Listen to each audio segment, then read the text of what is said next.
Hello दोस्तों, मेरा नाम अभय चक्रवर्ती है और मैं अपने चैनल एग्ज़ाम सेंटर पे आप लोगों का स्वागत करता हूँ। चूँकि आप लोगों को पता होगा कि वर्ष 2023 का एमपीपीएससी नोटिफिकेशन आउट हो चुका है और उसी नोटिफिकेशन को हम मुख्य बिंदु पर रखते हुए एमपीपीएससी प्री का सिलेबस ओवरऑल सिलेबस जो है आपको हम एग्ज़ाम सेंटर चैनल पे कंप्लीट करा के देने वाले हैं। विथ पीडीएफ्स नोट्स भी आपको प्रोवाइड करने वाले हैं। तो जिन जिन विद्यार्थियों को फ्री में नोट्स चाहिए और अच्छी बेहतरीन क्लास चाहिए तो आप इस चैनल को शेयर करके उन सभी विद्यार्थियों की सहायता कर सकते हैं जो कि फाइनेंशियल प्रॉब्लम से आज जो है क्या है पढ़ने में सक्षम नहीं है। राइट। चूँकि हम जो है मध्य प्रदेश एमपीपीएससी की जो पहली यूनिट है तो उस पहली यूनिट में आज हम चैप्टर 1 को पढ़ने जा रहे हैं और उस चैप्टर 1 पे जो मध्य प्रदेश का इतिहास दिया हुआ है उस इतिहास के चैप्टर को हम पूरा पढ़ेंगे। तो इस इतिहास के चैप्टर को लगभग 10 से 15 दिन के अंदर हम ख़त्म कर देंगे और यूनिट 1 में ज़्यादा टाइम नहीं लेंगे। जैसे कि स्थापत्य कला हो गया, बोलियाँ हो गई, जनजातियाँ हो गई, राइट, भाषा हो गई, इन सबको हम जो है क्या है इतिहास के बाद जस्ट उनको ख़त्म करेंगे और फिर यूनिट 2 पे आ जाएंगे। ठीक है, तो आइए आज हम इतिहास को स्टार्ट करते हैं। मध्य प्रदेश का इतिहास। मध्य प्रदेश के इतिहास की बात करें तो 3 कालों में विभाजित किया गया है। क्या? 3 कालों में विभाजित किया गया है जिनका नाम है प्रागैतिहासिक काल, आद्य ऐतिहासिक काल और ऐतिहासिक काल। प्रागैतिहासिक काल की बात करें तो इसको हम 2 भागों में पढ़ेंगे। एक पाषाण काल, इसके भी 3 भाग को हम पढ़ेंगे और एक ताम्रकाल हो गया। ठीक है। दूसरा है आद्य ऐतिहासिक काल और तीसरा जो है क्या है, तीसरा है ऐतिहासिक काल। और ऐतिहासिक काल में हम जो है क्या है इसमें 3 चीज़ों को पढ़ेंगे। एक प्राचीन इतिहास पढ़ेंगे, मिडेवल हिस्ट्री पढ़ेंगे और एक मॉडर्न हिस्ट्री पढ़ेंगे जो कि मध्य प्रदेश के हिसाब से होगा। ठीक है, तो हम इसमें पहले पढ़ेंगे कि प्रागैतिहासिक काल। इतिहास का विभाजन में जो है क्या है हम क्या पढ़ेंगे, तो सर्वप्रथम पढ़ेंगे हम प्रागैतिहासिक काल। प्रागैतिहासिक काल की बात करें तो प्रागैतिहासिक काल क्या होता था, तो इसकी एक लाइन में यदि हम डेफिनेशन देखें तो ऐसा काल जिसमें ना तो कोई लिपि थी और ना ही कोई भाषा थी, ना ही लिपि थी और ना ही कोई भाषा थी, और जिसकी जो है क्या है ना तो लिपि और ना ही भाषा के जो है क्या है लिखित साक्ष्य कुछ प्राप्त नहीं हुआ है, उसको हम प्रागैतिहासिक काल कहते हैं। उदाहरण स्वरूप यदि हम अपने मध्य प्रदेश में देखें तो मध्य प्रदेश की नर्मदा घाटी में सबसे पहले मानव मिलने के साक्ष्य मिले हैं। राइट। तो ये क्वेश्चन बनता है कि मध्य प्रदेश में सबसे पहले मानव के साक्ष्य कहाँ मिले हैं, तो सबसे पहले मानव के साक्ष्य नर्मदा घाटी में प्राप्त हुए हैं। दूसरी बात क्या था कि प्रागैतिहासिक काल जो है यहाँ पे लेखन का विकास नहीं हुआ था, है ना, इसलिए जो है क्या है यहाँ पे साक्ष्य भी प्राप्त नहीं हुए हैं। इसके बाद आते हैं आद्य ऐतिहासिक काल। आद्य ऐतिहासिक काल की बात करें तो इसमें लेखन का विकास तो हो गया था, लेकिन इस तरह से लिखे थे कि उनको पढ़ा नहीं जा सका आज तक। ऐसा लिखे गए कि उनको पढ़ा ही नहीं जा सका। वैज्ञानिक जो है इस पे जो है क्या है विचार विमर्श चिंतन जो है कर रहे हैं कि आखिर ये लिपि कौन सी है, इसको कैसे पढ़ा जाए, लेकिन आज तक उनको जो है सफलता प्राप्त नहीं हुई है। ठीक है, तो आद्य ऐतिहासिक काल ऐसा काल कहलाता है जहाँ पे लेखन का विकास तो हो चुका था लेकिन उसको आज तक पढ़ा नहीं जा सका, उसको हम आद्य ऐतिहासिक काल कहते हैं। ऐतिहासिक काल की बात करें तो इसमें लेखन कला का विकास हो गया था और प्लस लेखन कला के विकास के साथ उसको इतने अच्छे तरीके से लिखा गया कि आने वाले भविष्य में आने वाली पीढ़ियाँ उसको अच्छे से पढ़ सके ताकि उसके वैज्ञानिक में योगदान दिया जा सके, साइंस में योगदान हो सके, राइट, इतिहास में योगदान हो सके, तो उसको हम ऐतिहासिक काल कहते हैं। ठीक है, तो प्रागैतिहासिक काल, आद्य ऐतिहासिक काल और ऐतिहासिक काल। प्रागैतिहासिक काल क्या कहलाता है, जिसमें ना तो कोई लिपि हो और और ना ही किसी लेखांकन के जो है क्या है साक्ष्य प्राप्त हुए, अर्थात लेखन कला का विकास ही नहीं हुआ था। आद्य ऐतिहासिक काल लेखन कला का विकास तो हो चुका था, लेकिन उसको पढ़ा नहीं जा सका। और ऐतिहासिक काल जिसमें लेखन कला का विकास भी हो गया था और उसको पढ़ा भी जा सकता है, हम उसको ऐतिहासिक काल कहते हैं। प्रागैतिहासिक काल की बात करें तो प्रागैतिहासिक काल को चूँकि हम पाषाण काल 2 भागों में बाँटे थे। प्रागैतिहासिक काल को कौन-कौन से भागों में? एक पाषाण काल होगा, राइट, जो है क्या है एक पाषाण काल में, और एक ताम्र काल में हम जो है क्या है इसका विभाजन किए थे। ठीक है, तो जो है क्या है हम इसको 2 पाषाण काल इसका जो है क्या है पहले हम पढ़ते हैं। तो पाषाण काल की बात करें तो पाषाण काल को हम 3 भागों में या 3 कालों में बांटकर पढ़ेंगे, जिसमें पहला होगा पूरा पाषाण काल, जिसमें पहला पॉइंट होगा पूरा पाषाण काल, दूसरा पॉइंट होगा मध्य पाषाण काल, और तीसरा पॉइंट होगा नव पाषाण काल। ठीक है, चूँकि पाषाण काल क्या कहलाता था, तो पाषाण काल जिसके बारे में लिखित जानकारी ना हो और ना ही यह पठनीय हो, अर्थात जिसके बारे में लिखित जानकारी भी ना हो और जो है क्या है उसको पढ़ा भी ना जा सके। ठीक है, पठनीय ना हो तो उसको हम पाषाण काल कहते हैं। दूसरी बात क्या है कि इन कालों का विभाजन पत्थरों के औजारों के आधार पर किया गया है। तो क्वेश्चन आ जाएगा कि पाषाण काल का विभाजन किन आधारों पर किया गया है? तो पाषाण काल का जो विभाजन है पत्थरों के औजारों के आधार पर किया गया है। तो जिसमें हम जो है 3 भाग को देखते हैं पूरा पाषाण काल में।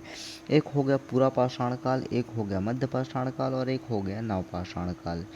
पूरा पाषाण काल की बात करें तो इसमें मनुष्य जो था, मानव जो था, वह आखेटक था और संग्राहक। ठीक है, आखेटक मतलब शिकारी था, शिकार करके अपने भोज्य का संग्राहक के रूप में जो है क्या अपना भरण पोषण करता था। ठीक है, तो इसमें क्या था, आखेटक संग्राहक था और आग का आविष्कार चूँकि पूरा पाषाण काल में कर चुका था और आग का ज्ञान, ठीक है, मगर प्रयोग नहीं जानता था। आग का ज्ञान तो था उसको कि यह जो है क्या है आग है, लेकिन वो जो है आग के बारे में जानता नहीं था कि इसका आखिर प्रयोग किस चीज़ में करना है। ठीक है, आग की खोज तो हो गई थी, तो क्वेश्चन आएगा आग का आविष्कार किस काल में हुआ था? तो याद रखिएगा पूरा पाषाण काल में आग का आविष्कार हो चुका था।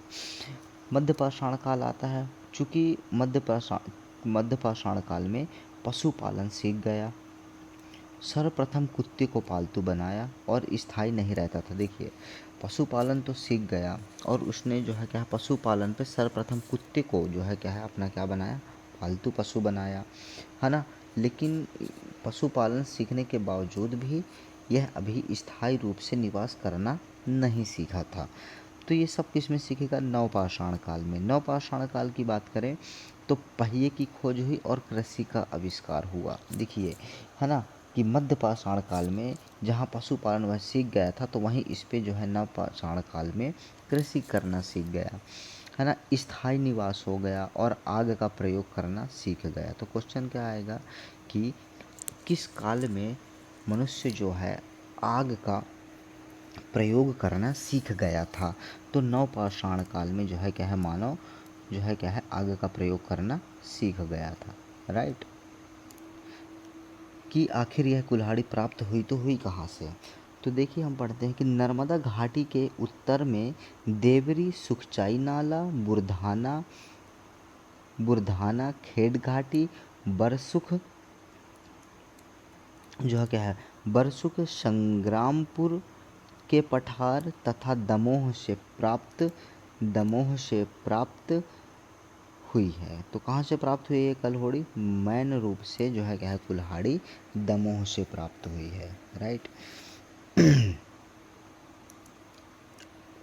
इसके बाद क्या है कि एक नोट करके लिखिएगा, नोट पे है कि रॉबर्ट ब्रूसफुट जो थे पहले व्यक्ति थे जिन्होंने 1863 में भारत में तमिलनाडु के पल्लावरम नामक स्थान पर पूरा पाषाणकालीन औजारों की खोज की थी। तो राइट, तो रॉबर्ट ब्रूस फुट जो थे पहले व्यक्ति थे जिन्होंने कहा तमिलनाडु के पल्लावरम नामक स्थान पर पूरा पाषाणकालीन औजारों की खोज की थी। इसके बाद आते हैं जी आर शर्मा।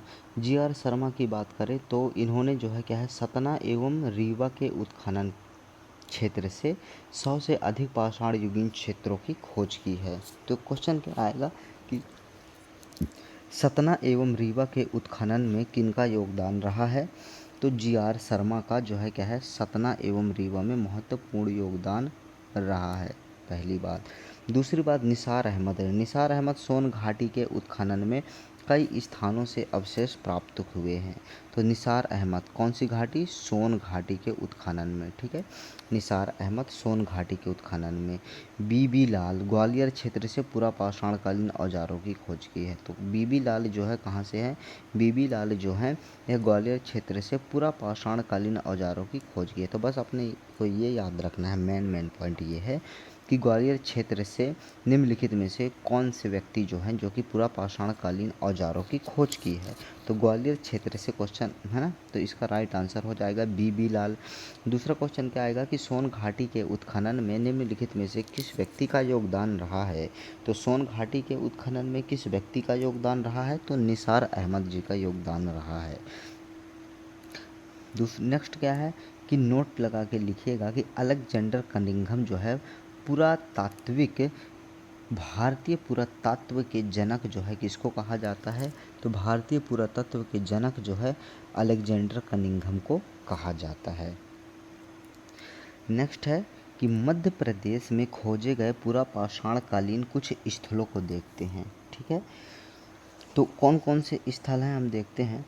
भारतीय उपमहाद्वीप में मानव निवास का प्रथम साक्ष्य नर्मदा घाटी से मिला है और इसकी चर्चा हम पहले के जो है कुछ ही पलों में कर चुके हैं। हथनौरा की बात करें तो देखिए पूरा पाषाणकालीन कुछ स्थल की बात करें तो हथनौरा किस टाइप का स्थल है? तो यह एक पूरा पाषाणकालीन स्थल है, लेकिन याद रखिएगा कि जिस काल में जो है ये जो कुछ स्थल हैं वह मध्यकाल में भी रहेंगे और जो है क्या है वो नवपाषाण काल में भी रहेंगे, राइट। इसको आप जो है क्या है याद रखिएगा। हथनौरा की बात करें तो यह किस ज़िले में स्थित है? तो हथनौरा जो है यह सीहोर ज़िले में स्थित है। 1982 में डॉक्टर अड़ू सोनकिया के द्वारा मानव खोपड़ी की खोज की गई थी जिसको हम नर्मदा मानव कहते हैं, ठीक है। दूसरी बात क्या है कि हाथी और घोड़े के साक्ष्य भी मिले हैं। क्या? हाथी और घोड़े के जो है क्या है यहाँ पे साक्ष्य भी प्राप्त हुए हैं, ठीक है। तो हथनौरा, ठीक है। तो हथनौरा जो है क्या है देखिए हम तुरंत रिवीजन करेंगे। हथनौरा की बात करें तो हथनौरा में हमने क्या क्या पढ़ा? हथनौरा किस ज़िले में स्थित है? तो हथनौरा जो है यह सीहोर ज़िले में स्थित है। दूसरी बात यहाँ से इसकी खोज किसने की थी? तो अरुण सोनकिया ने, है ना। अरुण जो है क्या है किसने? अरुण सोनकिया ने जो है क्या है इसकी खोज की थी, है ना, मानव खोपड़ी की, जिसको हम नर्मदा मानव भी कहते हैं, राइट। तो हम इसको देखते हैं। दूसरा है भीमबेटका। भीमबेटका की बात करें तो भीमबेटका जो है यह कहाँ स्थित है? तो भीमबेटका जो है अब्दुल्लागंज रायसेन में जो है क्या है यह स्थित है। दूसरी बात क्या है कि इसके खोजकर्ता कौन है? तो खोजकर्ता की बात करें तो विष्णु श्रीधर वाकड़कर जी इसके खोजकर्ता है, ठीक है। पाषाणकालीन गुफाएं पाई गई हैं भीमबेटका में जिनसे लगभग 500 शैल चित्र मिले हैं। अपनी शैल चित्रकला के लिए विश्व प्रसिद्ध है और जो है भीमबेटका की गुफा में किस रंग का प्रयोग किया गया है या फिर किस पत्थर का प्रयोग किया गया है? तो यहाँ पे जो है क्या है लाल भूले पत्थरों का प्रयोग किया गया है। पांडवों का अज्ञात स्थल भी भीमबेटका को ही कहा जाता है। 2003 में यूनेस्को में शामिल कर लिया गया था। तो भीमबेटका को कब शामिल किया गया था? 2003 में शामिल किया गया था। पांडवों का अज्ञात स्थल है। क्यों प्रसिद्ध है? तो आंसर कहिएगा, अपनी शैल चित्रकला के लिए प्रसिद्ध है।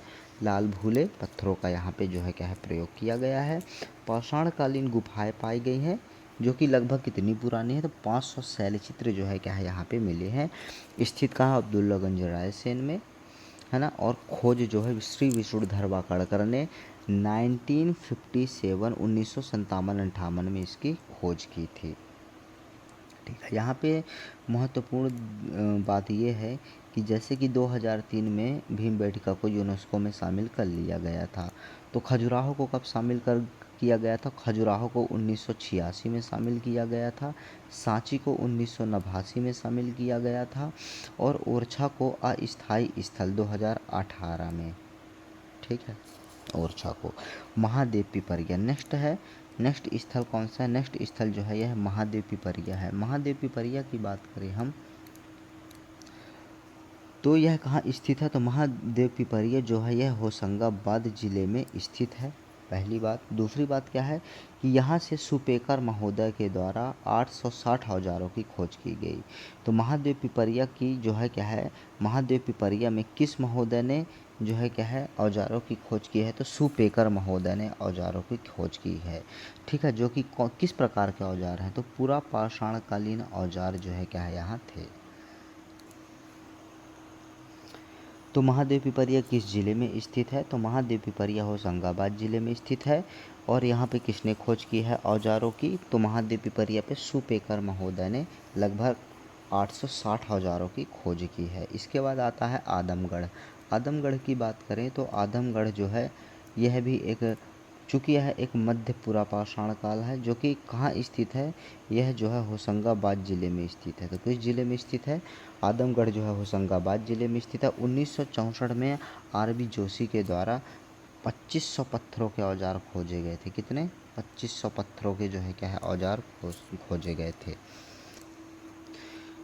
फिर क्या है कि चूँकि पशुपालन का साक्ष्य जो है कहाँ से मिलता है, तो पशुपालन का साक्ष्य जो है मध्य प्रदेश के आदमगढ़ से ही प्राप्त होता है। और आदमगढ़ कहाँ है, तो आदमगढ़ जो है क्या है होशंगाबाद में स्थित है। इसकी खोज किसने की थी, तो जो है क्या है आर.बी. जोशी ने आदमगढ़ की जो है क्या है खोज की थी। ठीक, किसने की थी, आर.बी. जोशी ने, आर.बी. जो है क्या है आर.बी. जोशी ने इसके खोज करता है। नोट लगा के क्या है कि भारत में पशुपालन का प्रारंभिक, या भारत में हम बात कर रहे हैं, तो भारत में पशुपालन का प्रथम साक्ष्य राजस्थान के भीलवाड़ा जिले के बागौर से मिला है। कहाँ से मिला है, राजस्थान के बागौर से मिला है। ठीक है, इंदिरा गांधी राष्ट्रीय मानव संग्रहालय की बात करें तो यह कहाँ स्थित है, तो भोपाल में स्थित है। क्या, इंदिरा गांधी राष्ट्रीय मानव संग्रहालय। और दूसरी बात क्या है कि इंदिरा गांधी राष्ट्रीय मानव संग्रहालय की यदि आपसे स्थापना वर्ष पूछ लिया जाए तो आप क्या करेंगे, आप जो है मुंह लटकाए बैठे रहेंगे एग्ज़ाम पे, राइट। तो उस मुंह लटकाए को न बैठते हुए आप यहाँ पे देखेंगे कि इंदिरा गांधी राष्ट्रीय मानव संग्रहालय जो कि भोपाल पे स्थित है, और जो है क्या है ना, जो कि भोपाल पे स्थित है। और इसकी स्थापना कब की गई थी, तो इसकी स्थापना जो है 1977 पे जो है क्या है की गई थी। ठीक है, तो हमने यहाँ पे हम क्या कंप्लीट कर लिए, हम जो है यहाँ पे पूरा पाषाण था ना, पूरा पाषाण काल को हम कंप्लीट कर लिए। अब इसके बाद आते हैं कि ठीक है, दक्षिण भारत में एक महत्वपूर्ण संस्कृति इसी समय जन्म हो रहा था। देखिए, जैसे उत्तर भारत में पूरा पाषाण काल चल रहा था, तो दक्षिण भारत में भी एक महापाषाण काल संस्कृति चल रही थी। तो हम उसके बारे में एक छोटा सा जो है क्या है इन्फॉर्मेशन इंक्लूड करते हैं। क्या था, देखिएगा, इस काल के दौरान दक्षिण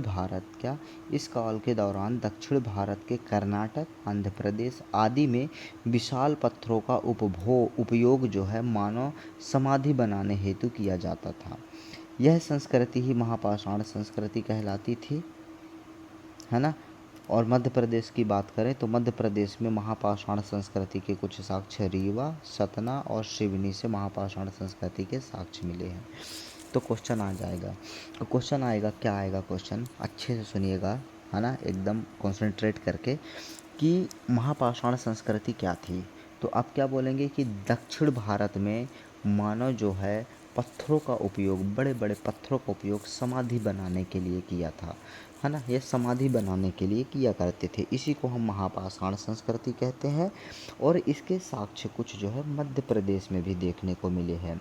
और मध्य प्रदेश पे आप क्या बोल दोगे कि मध्य प्रदेश में हमको रीवा, सतना और सिवनी में कुछ जो है क्या है इसके साक्ष्य देखने को मिले हैं। ठीक है, तो यहाँ पे हम अब पूरा पाषाण काल समाप्त होता है। अब नेक्स्ट देखते हैं। देखिए एक बार इसको और देख लीजिए कि सतना रीवा में 100 से अधिक पाषाण युगीन क्षेत्र हैं, है ना। दूसरी बात क्या है कि नरसिंहपुर को यदि हम देखें तो नरसिंहपुर में भूतरा एक नामक स्थान है और ये भूतरा जो है नरसिंहपुर में स्थित है। महादेव और पिपरिया जो है ये कहाँ स्थित है, तो ये होशंगाबाद ज़िले में स्थित है। हथनौरा की हम बात कर चुके हैं, जहाँ पे सर्वप्रथम मानव खोपड़ी प्राप्त हुई है, वह सीहोर जिले में स्थित है। और भीमबेटका सैलचिल अब्दुल्लागंज रायसेन में स्थित है। ठीक है, अब आगे बढ़ते हैं। हम इसको आगे बढ़ते हुए मध्य पाषाण काल में पहुंचते हैं। और मध्य पाषाण काल में प्रमुख स्थल है जबलपुर बड़ा शिमला पहाड़ी। इस जबलपुर बड़ा शिमला पहाड़ी की बात करें तो यहाँ पे विभिन्न अस्त्र शस्त्र प्राप्त हुए हैं। ठीक है, खोजकर्ता की बात करें तो खोजकर्ता जो है क्या है ना, CL कराईकल। देखिए एक साइड खोज करता है और एक साइड उस क्षेत्र का नाम है। जैसे कि विंध्य क्षेत्र में लघु उपकरण प्राप्त हुए हैं और इसके खोजकर्ता CL कराईकल है। कहाँ के, विंध्य क्षेत्र के। ठीक है, तो विंध्य क्षेत्र में लघु उपकरण प्राप्त हुए हैं जिसके खोजकर्ता CL कराईकल हैं। दूसरी बात है आदमगढ़ शैलाश्रय। आदमगढ़ शैलाश्रय की बात करें तो ये RV जोशी जो है क्या है 1964 में, ठीक है, 1964 में RV जोशी के द्वारा इसकी खोज की गई थी। आदमगढ़ शैलाश्रय की बात करते हैं तो यह होशंगाबाद ज़िले में स्थित है। और आदमगढ़ में जो है लघु पाषाण उपकरण प्राप्त हुए हैं और पालतू जानवरों की हड्डियां प्राप्त हुई हैं। नेक्स्ट आते हैं कि पशुपालन के प्रथम साक्ष्य और मानव के साथ दफन कुत्ता जो है यह किस काल का उदाहरण है। तो पशुपालन के प्रथम साक्ष्य जो है कहाँ से प्राप्त हुए हैं, आदमगढ़ से प्राप्त हुए हैं। पशुपालन के प्रथम साक्ष्य आदमगढ़ से प्राप्त हुए हैं। और मानव के साथ दफन कुत्ता भी ये कहाँ से है, ये भी आदमगढ़ से है। ठीक है, नेक्स्ट आते हैं। नेक्स्ट क्या है कि भीमबेटका शैलाश्रय एवं गुफाओं के मध्य पाषाण काल के उपकरण। ठीक है, इसमें देखते हैं। अब आते हैं नवपाषाण काल। नवपाषाण काल की बात करें तो नवपाषाण काल में क्या है भाई साहब, तो नवपाषाण काल में जो है क्या है, इसको सेट कर लेते हैं, है ना। अब देखते हैं नवपाषाण काल। प्रमुख औजार की बात करें तो यहाँ से कुल्हाड़ी प्राप्त हुई है, बसूला प्राप्त हुआ, लकड़ी छीलने वाला बसूला आगे की तरफ से मुड़ा हुआ, है ना, कुल्हाड़ी प्राप्त हुई है और सेल्ट प्राप्त हुए हैं। कुछ मृतभांड कला, अस्त्र शस्त्र का प्रयोग, अग्नि का प्रयोग। चूँकि अग्नि का प्रयोग कहाँ हुआ है, नवपाषाण काल में। पहिए का आविष्कार भी इसी में हुआ है। और इसी में क्या है, मनुष्य जो है क्या रहने लगा था, स्थायी रूप से निवास करने लगा था नवपाषाण काल में। प्रमुख क्षेत्र की बात करें तो सागर में गढ़ी, मोटला और एरण। एरण कहाँ, सागर में है। और गढ़ी मोटला जो है ये कहाँ स्थित है, ये भी सागर में स्थित है। जबलपुर की बात करें तो जबलपुर में कुंडम, बुरचेका और मुनई। ठीक है, कहाँ कहाँ जबलपुर में नवपाषाण काल स्थल कौन कौन से हैं, तो जबलपुर में मुनई है, बुरचेंका है और कुंडम है। दमोह में हाटा नामक स्थान है। होशंगाबाद है, ठीक है, छतरपुर और जतकारा है। ठीक है, साक्ष्य की बात करें तो साक्ष्य जो है आदमगढ़ से प्राप्त हुए हैं, दमोह से। नवपाषाण काल में पहले ही स्टार्ट में जब क्लास स्टार्ट कर रहा था तो बोला था आप लोगों को कि जैसे कुछ स्थल जो है पूरा पाषाण काल में मिल रहे हैं तो वो नवपाषाण काल में भी मिलेंगे, है ना। तो इससे आपको घबराने की आवश्यकता नहीं है। ठीक है, इस तरह के क्वेश्चन भी बहुत कम आते हैं। साक्ष्य की बात करें तो आदमगढ़, है ना, दमोह से नवपाषाण कालीन स्थल के साक्ष्य हैं। आदमगढ़ से प्राप्त हुए हैं, दमोह से भी प्राप्त हुए हैं, सागर से, भेड़ाघाट, जबलपुर, है ना, नवपाषाण कालीन बस्ती के अवशेष प्राप्त हुए थे। मोस्ट इम्पॉर्टेंट क्वेश्चन यहाँ पे हो जाता है कि नवपाषाण कालीन बस्ती के साक्ष्य कहाँ से प्राप्त हुए हैं भैया, कि बस्ती कहाँ मिल गई हमको नवपाषाण काल पे। तो नवपाषाण काल पे बस्ती जो है यह जबलपुर में हमको मिल गई, भेड़ाघाट पे। दूसरा है कि नवपाषाण कालीन उपकरण जो है रीवा की चचाई से जो है नवपाषाण कालीन उपकरण प्राप्त हुए हैं। और भोपाल से क्या प्राप्त हुए हैं, भोपाल से जो है क्या है हथियार प्राप्त हुए हैं। अब इसके बाद आता है ताम्रपाषाण काल। हमें एक आप लोगों को एक बार फिर से याद दिला दूँ कि जो है हम 3 कालों में जो इतिहास को बाँटे थे, जिसमें से प्रागैतिहासिक काल था। क्या था? एक सेकंड रुकिएगा, थोड़ा सा इसको साइड में करके यहाँ पे आपको समझाते हैं, है ना, कि हमने क्या है, जो है क्या है, प्रागैतिहासिक काल। क्या? प्रागैतिहासिक काल, प्रागैतिहासिक काल में, ठीक है, हम इसको 2 भागों में बांटे थे, राइट। एक कौन सा था? एक पाषाण काल था, है ना, और एक ताम्र काल था, ठीक है। और पाषाण काल में हमने जो है क्या है, तीनों कालों को पढ़ लिए, पूरा पाषाण काल, ठीक है, मध्य पाषाण काल और नवपाषाण काल, ठीक है। इसको एक बार देखिए, आपका रिवीजन ही कराए दे रहे हैं, ठीक है, कोई दिक्कत नहीं है, ठीक है। तो देखिए पाषाण काल, है ना, पाषाण काल की बात करें तो हम इसमें 3 पढ़ा दिए हैं आप लोगों को। कौन कौन सा? एक पूरा पाषाण काल पढ़ा दिए हैं, एक जो है क्या है, मध्य पाषाण काल पढ़ा दिए हैं, और एक जो है क्या है, नवपाषाण काल पढ़ा दिए हैं, है ना। नवपाषाण काल जो है क्या पढ़ा दिए हैं। पूरा पाषाण काल में हमने देखा था कि इसमें मनुष्य जो था क्या था, इसमें केवल वह आखेटक के रूप में कार्य करता था कि किसी जानवर को देख लिया, तीर या भाला चला दिया और उसको लाके कच्चा ही खा गया, कोई मतलब नहीं है। चूँकि कच्चा ही क्यों खाता था, है ना, चूँकि देखिए यहाँ पे आग का आविष्कार हो चुका था, आग का आविष्कार जो है हो चुका था, लेकिन इसका प्रयोग करना नहीं जाना था, ठीक है। तो किसी भी जानवर को मारे और उसको क्या कर ले, कच्चा खा ले, मतलब आखेटक के रूप में जो है क्या है, इसकी प्रमुख भूमिका यहाँ पे रही है ना। दूसरी बात क्या है कि जब मध्य पाषाण काल आया तो मध्य पाषाण काल में इसने जो है क्या है, पशुओं को क्या, पशु पालन सीख लिया कि पशुओं को आखिर कैसे पाला जाता है ना। और इस पशुपालन में इसने कुत्ते को सर्वप्रथम पाला, भाई साहब, किसको? कुत्ते को पाला। लेकिन अभी जो है क्या है, स्थायी निवास अभी नहीं सीखा था, ठीक है।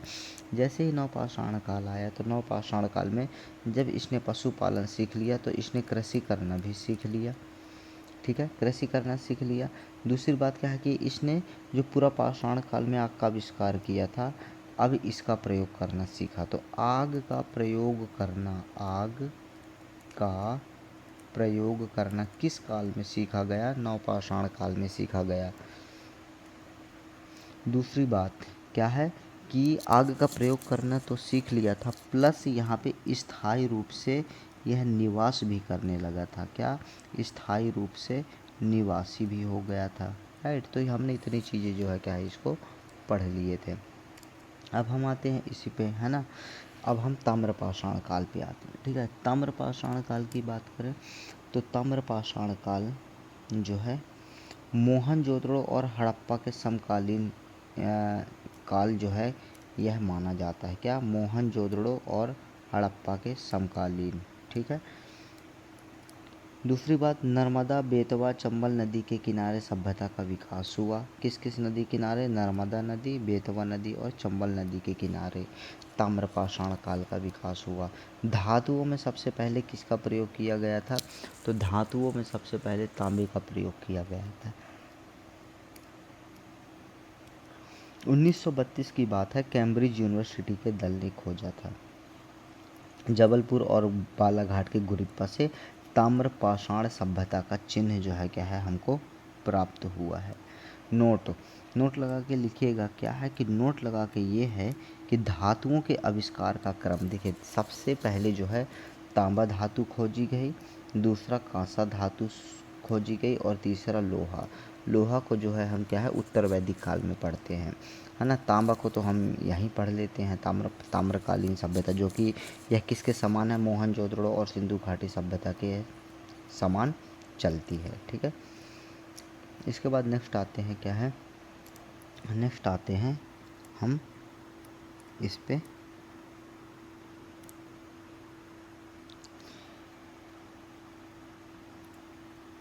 कुछ ताम्रपाषाणकालीन स्थलों को देखते हैं, जैसे कि एरण। एरण कहाँ है? सागर पे है।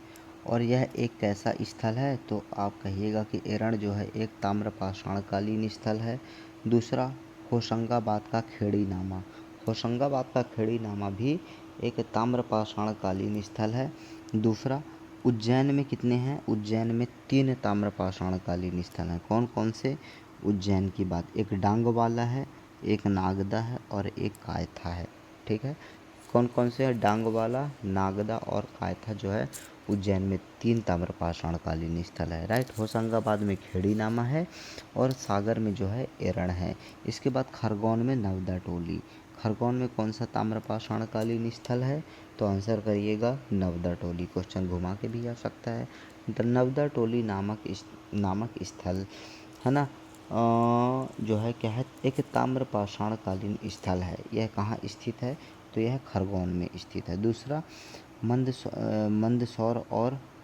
मंदसौर में भी है, आगरा और नीमच में भी है। इसके बाद क्या है? इसके बाद जो है कि एक क्वेश्चन आता है कि डॉक्टर एच.डी. सांकलिया ने किन किन स्थानों की खोज की है? तो डॉक्टर एच.डी. सांकलिया की बात करें तो नर्मदा घाटी, महेश्वर की खोज की है, नावदा टोली और थोड़ी की खोज की है। तो 3 स्थलों की खोज की है, नवदा टोली की, महेश्वर और जो है क्या है, थोड़ी की एच.डी. सांकलिया ने खोज की है। अब इसके बाद नेक्स्ट आते हैं कि जो है जितने भी ताम्रपाषाणकालीन स्थल हैं उन ताम्रपाषाणकालीन स्थलों को हम छोटी छोटी इन्फॉर्मेशन उनके बारे में देखते हैं। तो आइए हम देखते हैं कि भीमबेटका, नागदा और कायथा क्या है। भीमबेटका है, नागदा है और कायथा। ठीक है, इन तीनों स्थलों की खोज किसके द्वारा की गई है? तो इन तीनों स्थलों की खोज जो है किसके द्वारा की गई है? डॉक्टर श्रीधर वाकड़कर के द्वारा। राइट, डॉक्टर श्रीधर वाकड़कर जो कि विक्रम विश्वविद्यालय है ना 52 स्थलों की खोज की है। कितने स्थलों की खोज की है डॉक्टर श्रीधर वाकड़कर ने? तो विष्णु श्रीधर वाकड़कर जी ने 52 स्थलों की खोज की है। ठीक है, इसमें से हम आता है पहला कायथा। कायथा जो है कि कहाँ स्थित है? क्वेश्चन यह बस आता है कि कायथा किस जिले में स्थित है? तो कायथा जो है यह उज्जैन जिले में स्थित है, काली सिंध नदी के तट पर स्थित है, ताम्रपाषाणकालीन बस्ती है। कैसी बस्ती है कायथा? तो कायथा जो है ताम्रपाषाणकालीन बस्ती है। ताम्रपाषाण काल के कुल्हाड़ी, छेनी और मृतभांड मिले हैं। वराह मिहिर की जन्मभूमि कौन सी है? तो वराह मिहिर की जन्मभूमि की यदि कभी बात हो जाए तो कौन सी है? कायथा, जो कि उज्जैन जिले में स्थित है। विष्णु श्रीधर वाकड़कर के द्वारा कायथा को खोजा गया था। तो खोजकर्ता कौन है? विष्णु श्रीधर वाकड़कर। ठीक है, उज्जैन में स्थित है, काली सिंध नदी के तट पर ताम्रपाषाणकालीन बस्ती है। इसके बाद नेक्स्ट आते हैं एरण। एरण की बात करते हैं तो एरण का प्राचीन नाम जो है ये मोस्ट इम्पॉर्टेंट है ना, प्राचीन नाम आता है, 2 बार से पूछ रहा है। तो एरण की बात करें तो एरण का प्राचीन नाम एरीकिण है। क्या है? एरीकिण है भाई साहब। क्या है? एरीकिण है। इसका प्राचीन नाम एरीकिण है। यह है कहाँ? आखिर एरण जो है, एरण नामक स्थल जो कि एक ताम्रकालीन जो है क्या है स्थल है, यह सागर जिले में स्थित है। सोने के गोल टुकड़े यहीं से प्राप्त हुए हैं, एरण से। मृतभांड प्राप्त हुए हैं, तांबे की कुल्हाड़ी प्राप्त हुई है, ताम्रकालीन बस्ती के प्रमाण प्राप्त हुए हैं। तो एक क्वेश्चन यहाँ पे ये इम्पोर्टेंट होगा कि तांबे की कुल्हाड़ी जो है किस स्थल से प्राप्त हुई है? तो तांबे की कुल्हाड़ी की बात करें तो तांबे की कुल्हाड़ी एरण से प्राप्त हुई है। इसके बाद आता है जो है क्या है, नवदा टोली। नवदा टोली की बात करें तो नवदा टोली की खोज किसने की? तो नवदा टोली की खोज जो है एच.डी. सांकलिया साहब ने की है। किसने की है? एच.डी. सांकलिया साहब ने की है और महेश्वर में है। यह कहाँ स्थित है? खरगोन के महेश्वर में स्थित है। झोपड़ी नुमा मिट्टी के घर प्राप्त हुए हैं। चौकोर, आयताकार, मटर, गेहूँ, चावल और चने की खेती के साक्ष्य भी यहीं से प्राप्त हुए हैं। तो आपको इस पे 2 पॉइंट इम्पॉर्टेंट पॉइंट है कि ये है कहाँ और इनकी खोज किसने की थी। ठीक है, इसके बाद आता है आवरा। आवरा जो है यह मंदसौर में स्थित है। ठीक है, मंदसौर में स्थित है। ताम्रपाषाण काल में जो है क्या है, यह विभिन्न अवस्था में रहा है। ठीक है, तो यहाँ से इम्पोर्टेंट ये है कि आवरा आखिर किस जिले में स्थित है? एक ताम्रपाषाणकालीन स्थल तो है, ठीक है, लेकिन किस जिले में स्थित है? तो यह मंदसौर जिले में स्थित है। तो यहाँ पे हमारा जो है क्या है।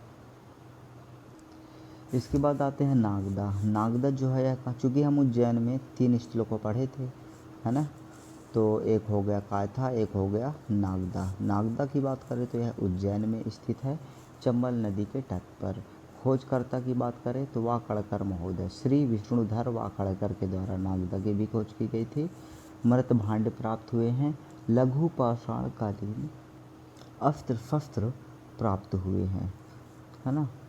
दूसरा है खेड़ी नामा। खेड़ी नामा की बात करें तो यह कहाँ स्थित है, तो खेड़ी नामा जो है यह होशंगाबाद में स्थित है। ताम्रपाषाण कालीन जो है क्या है, बस्ती है। इसके बाद आता है गोगेरिया। गोगेरिया जो है यह कहाँ स्थित है, तो गोगेरिया जो है यह बालाघाट जिले में स्थित है। 424 तांबे के उपकरण प्राप्त हुए हैं और 102 चांदी के आभूषण प्राप्त हुए हैं। तो ये इम्पोर्टेंट क्या है यहाँ पे कि आखिर गुगेरिया ताम्रपाषाण कालीन स्थल मध्य प्रदेश में किस जिले में स्थित है। तो गुगेरिया की बात करें तो यह बालाघाट जिले में स्थित है। किस जिले में स्थित है, बालाघाट जिले में स्थित है। कुछ महत्वपूर्ण पेंटिंग्स की बात कर लेते हैं, जैसे कि सबसे पहला है करसा लिखी और जो है क्या है, छाछ शैलाश्रय।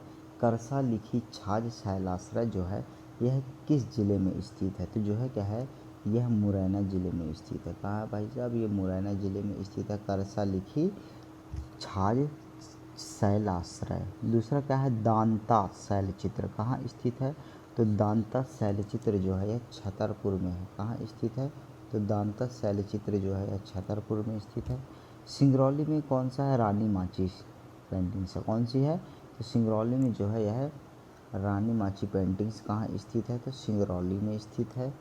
दूसरी बात क्या है, कटनी में। तो कटनी में कौन सी स्थित है, तो कटनी में जो है क्या है, झिंझरी शैलाश्रय। सही बात है ना। तो झिंझरी शैलाश्रय जो है यह कहाँ स्थित है, तो झिंझरी शैलाश्रय जो है यह कटनी में स्थित है। नेक्स्ट आते हैं, नेक्स्ट क्या है, होशंगाबाद, है ना। तो होशंगाबाद में जो है, तो मैं इसको आपको ट्रिक में एक बार में याद करा दूंगा, डोंट वरी, ठीक है। ये इतना बड़ा दिख रहा है, मैं एक ट्रिक में याद करा दूंगा। जैसे होशंगाबाद, होशंगाबाद की बात करें तो यहाँ पे कांति है, चूरनागुंडी शैलचित्र, कांति में चूरनागुंडी शैलचित्र है। पंचमढ़ी में निशानगढ़ काजरी शैलचित्र है। बेलखंडार शैलचित्र है। और बोरी जो है कहाँ है, तो बोरी जो है, बोरी चूँकि एक अभ्यारण्य भी है जो कि होशंगाबाद में चली है, उसी के नाम पे हरिपाल शैलचित्र कहाँ है, तो हरिपाल शैलचित्र जो है कहाँ है, होशंगाबाद में। देखिए होशंगाबाद में ये कांति चूरनागुंडी शैलचित्र कैसे याद करेंगे कि चूरनागुंडी शैलचित्र कहाँ स्थित है, तो कांति में, ठीक है। तो इसका ट्रिक ये है कि होश में रहे, एक कोई सी मतलब कि कोई भी व्यक्ति समझ लीजिए, तो एक व्यक्ति को दूसरा व्यक्ति बोल रहा है होश में रहे, कान का मत चुरा, ठीक है। क्या है, होश में रहे, कान का मत चुरा, नहीं तो तू क्या बन जाएगी, गुंडी बन जाएगी। क्या बन जाएगी, गुंडी बन जाएगी, ठीक है। तो इसका याद हो जाएगा, होश में रहे, कान का मत चुरा, नहीं गुंडी बन जाएगी भाई साहब। तो होशंगाबाद, कान का मत चुरा, कानती, क्या मत चुरा, चुरना से क्या हो जाएगा, चुरना, नहीं तो गुंडी बन जाएगी, चुरना गुंडी। ये कहाँ स्थित है, होशंगाबाद में से। दूसरा पंचमढ़ी, पंचमढ़ी जो है निशानगढ़ काजरी शैलचित्र है, कौन सा है, निशानगढ़ काजरी शैलचित्र है। और वेलखंडार शैल, ये तो इम्पोर्टेंट है यार, ये वेलखंडार वाला, वेलखंडार जो है कहाँ स्थित है, ये होशंगाबाद में स्थित है, ठीक है। कैसा है, बेलखंडार जो है होशंगाबाद में स्थित है। और बोरी तो आप लोगों को पता ही होगा। इसके बाद क्या है, इसके बाद आता है अशोकनगर। अशोकनगर में 2 शैलचित्र, एक ही शैलचित्र है, लिखित दंत शैलचित्र। तो लिखित दंत शैलचित्र जो है कहाँ स्थित है, तो लिखित दंत शैलचित्र जो है यह अशोकनगर में स्थित है, ठीक है। तो हमने बहुत सारे शैलचित्र भी पढ़ लिए, करसा लिखी और छप्प लिखी, जो यह छाछ लिखी, यह मुरैना में स्थित है। दांता, देखिए दा से दांता और छा से छतरपुर, तो थोड़ा थोड़ा मिलते जुलते वर्ड्स है। दांता शैलचित्र और छतरपुर, ये कहाँ है ना, तो छतरपुर में स्थित है। सिंगरौली में तो है रानी माची, ठीक है।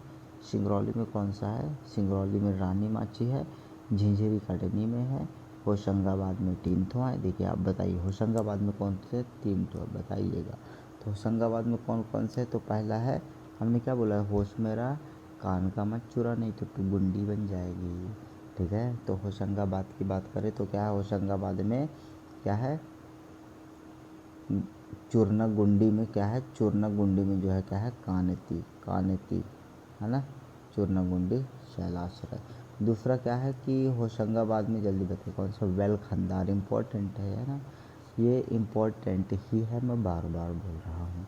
तो वेल खंदार की बात करें तो वेल खंदार जो है कहाँ स्थित है, तो वेल खंदार जो है यह होशंगाबाद में स्थित है। ठीक है, तो यहाँ से हमारा जो है क्या है, यहाँ से हमारा पूरा जो प्रागैतिहासिक काल था उसको हम कंप्लीट कर लिए है। नेक्स्ट काल में हम जो है क्या है, हम क्या पढ़ेंगे, वैदिक काल पढ़ने वाले हैं। क्या पढ़ने वाले हैं, वैदिक काल जो है क्या है, महाभारत काल पढ़ेंगे, फिर जो है क्या है कुछ अनुश्रुतियाँ पढ़ेंगे। ठीक है, तो आशा करता हूँ आप लोगों को वीडियो ज़रूर पसंद आई होगी।